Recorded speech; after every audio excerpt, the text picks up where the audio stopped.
Assalamualaikum warahmatullahi wabarakatuh. Dengan saya Riasti Kanisa dari Prodi Pendidikan Guru Sekolah Dasar Universitas Terbuka Bandung dengan nomor NIM 86049839. Sebelum masuk ke dalam pembahasan, pernahkah kita berpikir mengapa di tengah canggihnya teknologi dan gadget saat ini, masalah karakter siswa di sekolah justru semakin kompleks? Jawabannya ada pada kekuatan pilar pendidikan kita.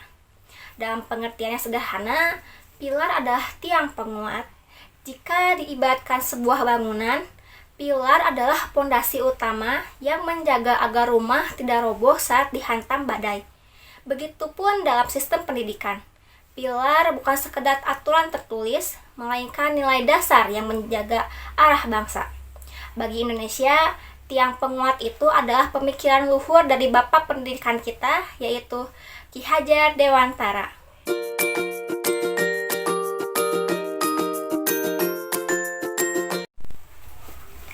Ki Hajar Dewantara sebagai Bapak Pendidikan Nasional Indonesia mengemukakan 3 prinsip pendidikan yang hingga saat ini masih menjadi dasar dalam dunia pendidikan.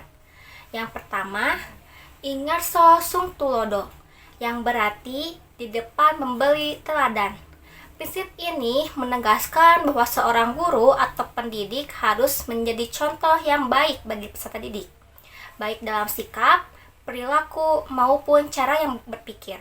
Yang kedua adalah Ingmadya Mangun Karso, yang berarti di tengah membangun semangat.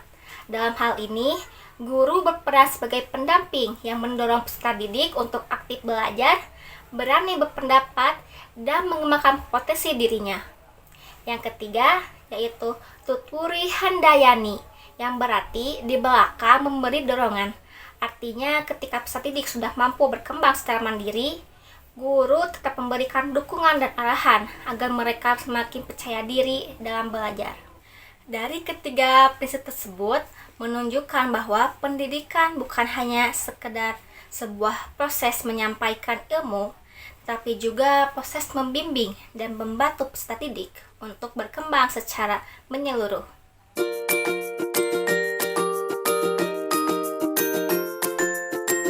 Lalu, terbitlah sebuah pertanyaan, bagaimana kita menakam pilar-pilar yang lahir di abad lalu ini ke dalam era digital sekarang? Contohnya pada prinsip Ingarso Sung Tulodo, guru perlu menjadi teladan dalam penggunaan teknologi.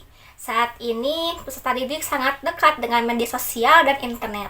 Mereka memperoleh informasi dari berbagai sumber yang belum tentu benar kebenarannya. Oleh karena itu, guru harus menunjukkan cara penggunaan teknologi secara bijak, misalnya dengan memanfaatkan internet untuk mencari sumber belajar yang terpercaya dan menggunakan media sosial secara bertanggung jawab. Selanjutnya, prinsip Ingmadya Mangun Karso juga sangat penting. Salah satunya tantangan pendidikan saat ini adalah rendahnya fokus belajar peserta didik karena banyaknya distraksi dari media sosial, permainan daring, dan berbagai bentuk hiburan digital. Guru tidak cukup hanya memberikan materi, tapi juga harus mampu membangun motivasi belajar siswa. Sebagai contoh, guru dapat menggunakan metode pembelajaran yang lebih interaktif, seperti diskusi kelompok, presentasi, kuis digital, atau pembelajaran berbasis proyek. Dengan cara tersebut, peserta didik tidak hanya menerima informasi, tapi juga aktif dalam proses pembelajaran.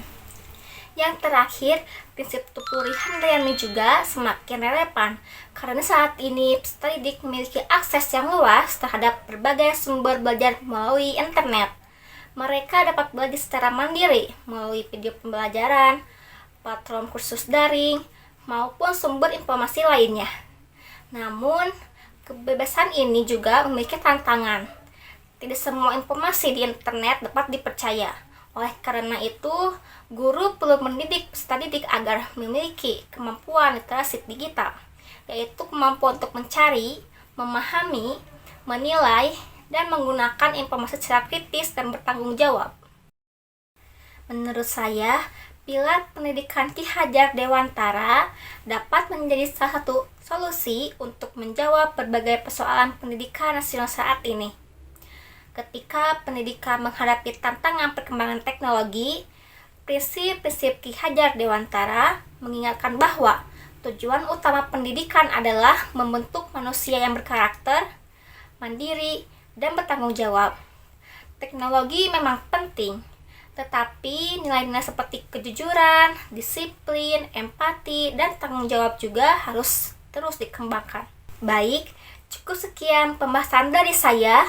Mohon maaf bila ada kesalahan dan kekurangan. Terima kasih sudah menyaksikan. Wassalamualaikum warahmatullahi wabarakatuh.